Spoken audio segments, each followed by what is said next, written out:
התחילה המתקפה, הילדים עוד ישנו, ואני נכנסתי לממ"ד להיות איתם, ונעלתי את הממ"ד. רותם מקיבוץ כפר עזה, אם חד הורית לירדן בן 6 ויובל בת 4. הסברתי שיש סכנה בחוץ ויש אנשים רעים, ואז אני שומעת את הדלת של הבית שלי נפרצת, ואני שומעת דיבורים בערבית בתוך הבית שלי.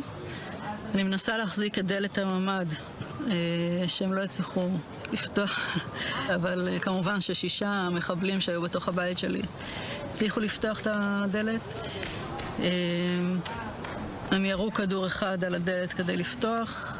במזל הדלת נפתחה והכדור רק שרט אותי והמשיך ופגע בארון, והם נכנסים ואני אומרת להם, יש לי פה 2 ילדים.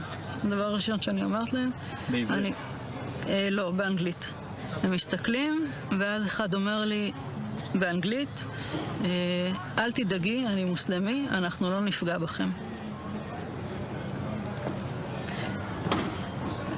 זה תפס אותי מצד אחד בהפתעה, מצד שני זה הוריד לי הרבה לחץ, וישבתי עם הילדים שלי, והמחבלים הביאו כיסא מהפינת אוכל.